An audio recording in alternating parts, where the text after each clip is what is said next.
नमस्कार दोस्तों, स्वागत करती हूँ आप सबका मेरे YouTube channel the narrative nerve पर। आज की इस खास वीडियो में हम बात करेंगे होलाष्टक की। दोस्तों, कई लोगों को साल भर से रंगों के त्योहार होली का बेसब्री से इंतजार रहता है। हिंदू धर्म में ये पर्व बेहद शुभ माना जाता है, लेकिन होली से ठीक 8 दिन पहले शुरू होने वाला होलाष्टक भी उतना ही महत्वपूर्ण है। धार्मिक मान्यताओं के अनुसार इन 8 दिनों में ग्रहों का प्रभाव काफी उग्र रहता है, इसलिए इस दौरान शुभ कार्यों को टालने की सलाह दी जाती है। होलाष्टक से लोग होलिका दहन की लकड़ियां और सामग्री एकत्रित करना शुरू कर देते हैं। होलाष्टक भले ही अशुभ घड़ी हो, लेकिन इन दिनों किए गए जप, तप और दान जैसे आध्यात्मिक कार्यों का खूब पुण्य प्राप्त होता है। तो चलिए आपको बताते हैं कि इस साल होलाष्टक कब से लग रहा है, इसका धार्मिक और आध्यात्मिक महत्व क्या है और इस दौरान हमें क्या करना चाहिए और क्या नहीं करना चाहिए। दोस्तों, पंचांग के अनुसार होलाष्टक की शुरुआत फाल्गुन महीने की शुक्ल पक्ष की अष्टमी तिथि से होती है। ऐसे में इस तिथि की शुरुआत 24 फरवरी को सुबह 7:02 से हो रही है। इसके चलते होलाष्टक की शुरुआत 24 फरवरी से होगी। वहीं इसका समापन 3 मार्च 2026 को होलिका दहन के दिन होगा। आइए अब जानते हैं कि होलाष्टक को अशुभ क्यों माना जाता है। दोस्तों, धार्मिक मान्यताओं के अनुसार होलाष्टक हमें उस समय की याद दिलाता है जब भक्त प्रहलाद को उनके पिता हिरण्यकश्यप ने 8 दिनों तक खूब प्रताड़ित किया था, जिससे वो भगवान विष्णु की भक्ति छोड़ दे। लेकिन भक्त प्रहलाद ने तब भी अपनी भक्ति नहीं छोड़ी और वे निरंतर भगवान विष्णु की उपासना करते रहे।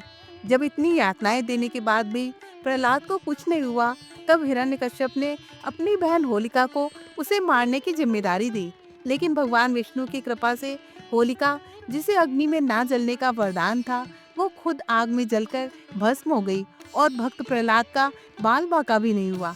कहते हैं तभी से होलिका दहन का पर्व मनाया जाने लगा और इसके पहले के 8 दिनों को होलाष्टक के नाम से जाना जाने लगा।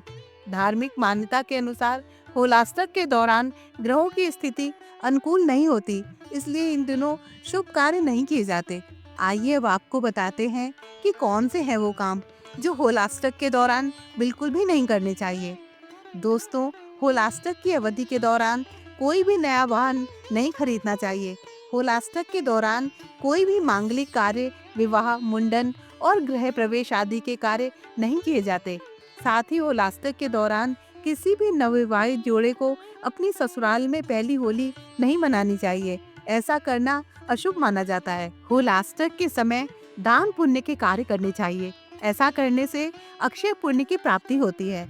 इस दौरान भगवान शिव, भगवान विष्णु और हनुमान जी की पूजा अर्चना करनी चाहिए। वहीं इस दिन महामृत्युंजय मंत्र का जाप करें, घर में गंगा जल छिड़कें और निर्धनों को दान दें। दोस्तों, कहा जाता है कि होलाष्टक में बुरी शक्तियां अधिक सक्रिय रहती हैं और ये भी कहते हैं कि होलाष्टक में ग्रहों की स्थिति उग्र रहती है, जिससे नकारात्मक ऊर्जा का अशुभ प्रभाव बढ़ सकता है। इसी वजह से होलाष्टक में कोई भी मांगलिक और शुभ कार्यों को करने की मनाही होती है।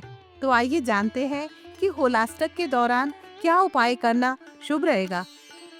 होलाष्टक में घर में गंगा जल का छिड़काव करें। ऐसा करने से घर में पवित्रता और सकारात्मकता बनी रहेगी। अगर घर में किसी भी तरह की नेगेटिव एनर्जी होगी तो दूर हो जाएगी। साथ ही घर में सुबह शाम गुग्गुल, लोबान या धूप जलाएं। ऐसा करने से भी नकारात्मकता दूर होती है। होलाष्टक के दौरान घर के मुख्य प्रवेश द्वार पर हल्दी और कुमकुम का छिड़काव करें। ऐसा करना शुभ माना जाता है। कहते हैं कि मुख्य द्वार पर हल्दी और कुमकुम का छिड़काव करने से किसी भी तरह की बुरी शक्तियां घर में प्रवेश नहीं कर पाती हैं। घर में हमेशा सकारात्मक ऊर्जा बनी रहती है। होलाष्टक में हनुमान जी की आराधना करें। हनुमान जी की पूजा अर्चना करने से नकारात्मक शक्तियां आसपास भी नहीं भटकती हैं। रोजाना हनुमान चालीसा और सुंदरकांड का पाठ करें।